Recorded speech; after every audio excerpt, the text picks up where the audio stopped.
T-minus 30 seconds.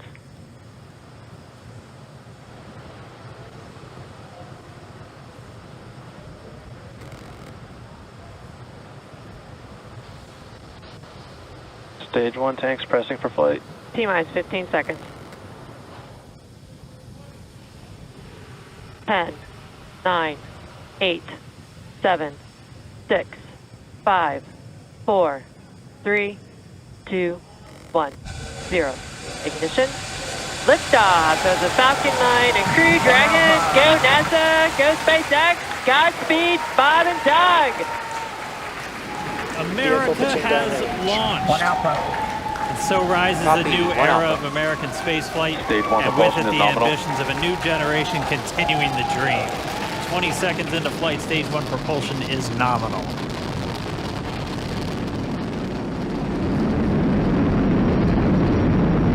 T plus 30 seconds into this historic mission.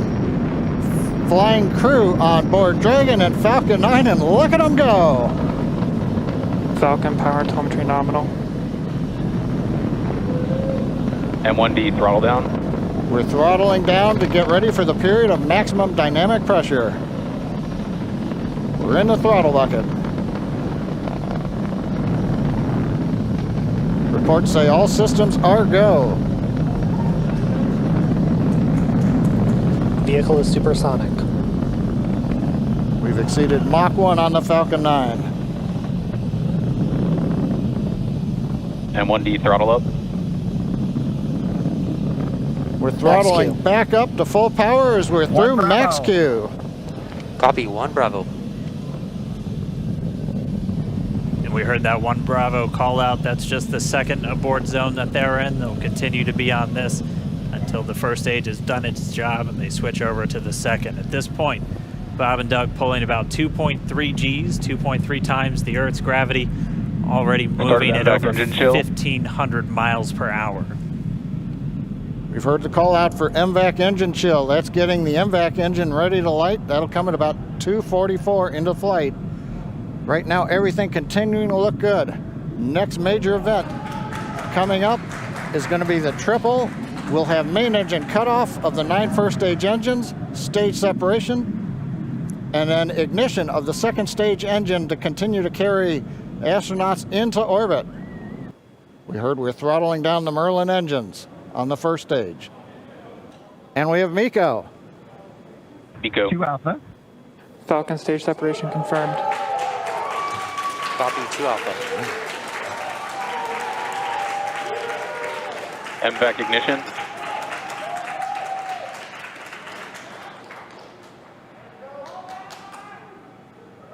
All right, we have stage separation confirmed. The first stage beginning its flight back. The second stage being powered by that single Merlin 1D vacuum engine has ignited and is now carrying Bob and Doug into orbit. On your right screen, you can see that first stage with the grid fins deployed. It's making its way back to attempt to land on our drone ship, Of Course I Still Love You today.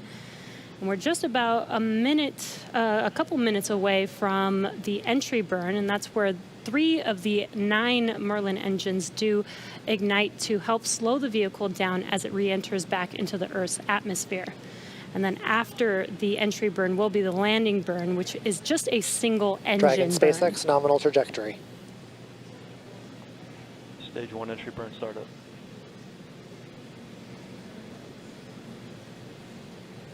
And there is that entry burn beginning.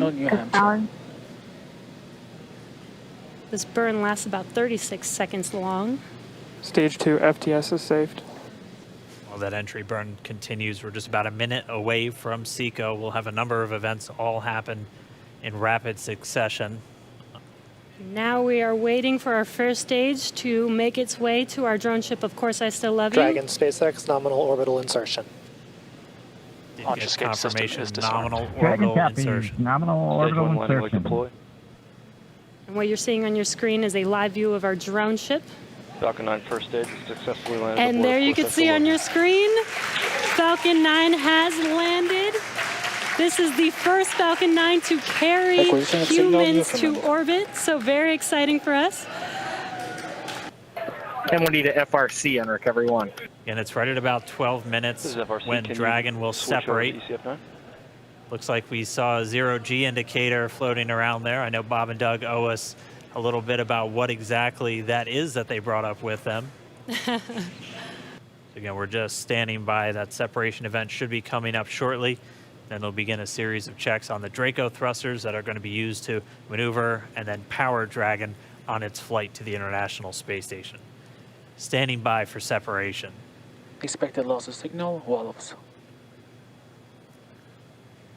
Waiting for confirmation now of that. Dragon separation confirmed. Dragon separation confirmed. There is a great view right in front of you Countdown of Dragon separating. Separation confirmed. And there's that call out. Dragon is now officially making its way to the International Space Station today. Dragon SpaceX with that separation call. We have a few words for you from our Falcon 19. Standing by. Dragon, Chief Engineer on Dragon to Ground. Bob Doug, on behalf of the entire launch team, thanks for flying with Falcon 9 today. We hope you enjoyed the ride and wish you a great mission. Thanks, Bala. Congratulations to you and the F9 team for the first human ride for Falcon 9. And it was incredible. Appreciate all the hard work, and thanks for the great ride to space. Copy all. Oh, and Good luck. Proud of you guys and the rest of the team. Thank you so much for what you've done for us today, putting America back into low Earth orbit from the Florida coast. Copy all. Good luck. Godspeed. I can't believe it. I saw it with my own eyes. This is, I'm a little bit speechless. Just so grateful that we got them up there, and there's a lot more to go.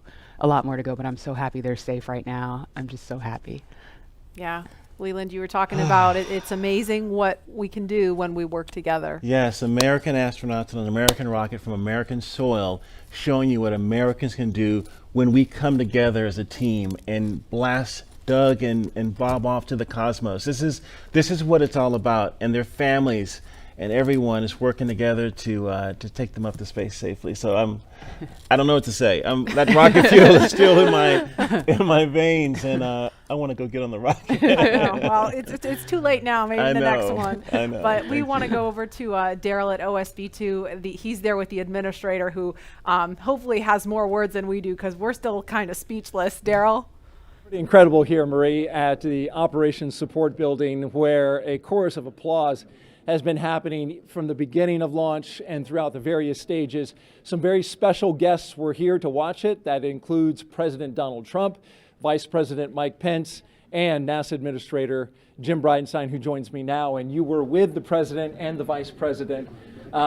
America's back, launching human astronauts again. Tell me how you feel about that, and tell me about the President watching launch and what happened there. So this has been a long time coming. It's been 9 years since we've launched American astronauts on American rockets from American soil, and now it's done. We have done it. It's been way too long. I want to give a lot of credit to Charlie Bolden. He was my predecessor as the NASA administrator. He fought hard for this program at a time when it didn't get any support in Congress. We now have an administration that is fully supportive of our spaceflight initiatives, not just on the exploration, discovery, going to the moon, onto Mars, but also from a Space Force perspective. Our budgets are going up, things are strong, and today was just just an amazing day. You know, one of the things the President did right out of the gate when he became President is he created what's called the National Space Council. And he put the Vice President as chairman of the National Space Council. And on that National Space Council, you've got the Secretary of Defense and the Secretary of State and the Secretary of Commerce, the Secretary of Transportation, the Secretary of Education, the chairman of the Joint Chiefs, all of these different amazing individuals that deal with space day in and day out. A lot of people don't realize how many parts of the federal government deal with space. And the Vice President invited those members of the National Space Council here as well. So we just had, and then we had members of Congress, bipartisan members of Congress, Republicans and Democrats, who have been involved in supporting this program. for a long time now. So I'll just tell you, I'm breathing a sigh of relief, but I will also tell you I am not going to celebrate until Bob and Doug are home safely. Tomorrow they're going to dock to the International Space Station. Tonight I'm heading to Houston to be at the Johnson Space Center when that happens. So it's a bit of a relief. The nose cone is now open. It's now deployed, which means that now we're going to go into some burns. We're going to have some phasing burns. We're going to have some boosting burns, and we're going to get as much as we can in alignment with the International Space Station as early as possible here. But also, I know it's hard, but the big thing that we need to do now is we got to get Bob and Doug, who have now gone through this exercise twice. They need to get some rest.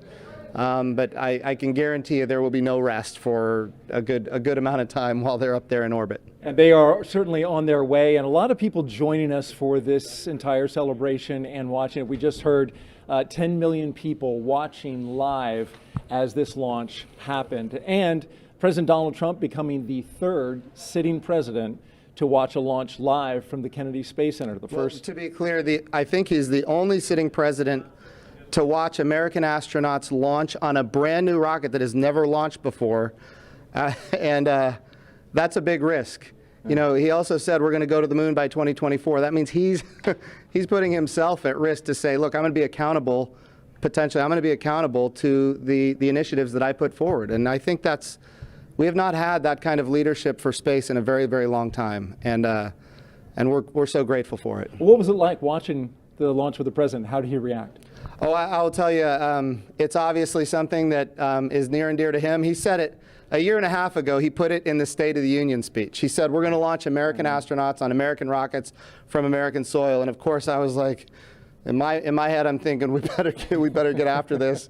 Of course, we've worked overtime to make it happen. We might be a little behind schedule, but we got it done, and we got it done safely. We're knocking on wood, but so far so good. It's looking good. You personally, Jim, as that rocket was lifting off and you felt that rumble? Yeah. What'd you feel? What'd you experience? Well, I was praying. I'm not going to lie to you. I was praying. I was praying for Bob and Doug. I was praying for their families.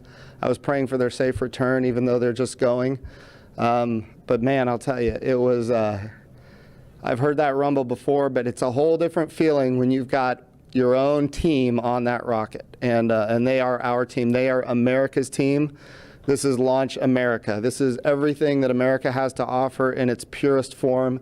And times are tough right now. There is no doubt. We've got the coronavirus pandemic. We have other challenges as a country.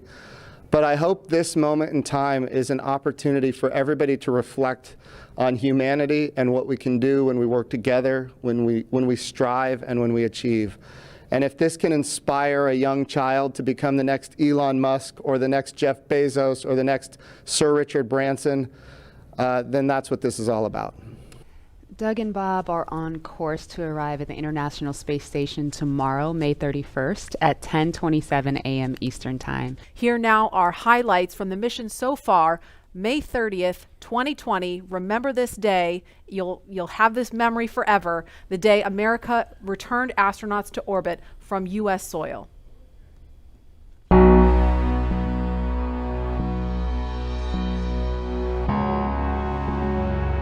Wow, we're making history again.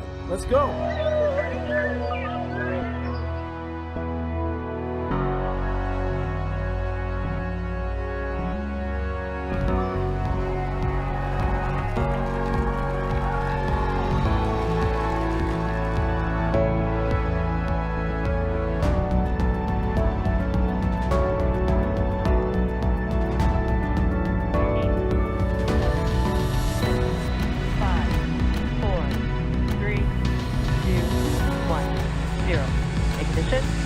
Liftoff of the Falcon 9 and Crew Dragon. Go NASA, go SpaceX, Godspeed, Bob and Doug. America has launched.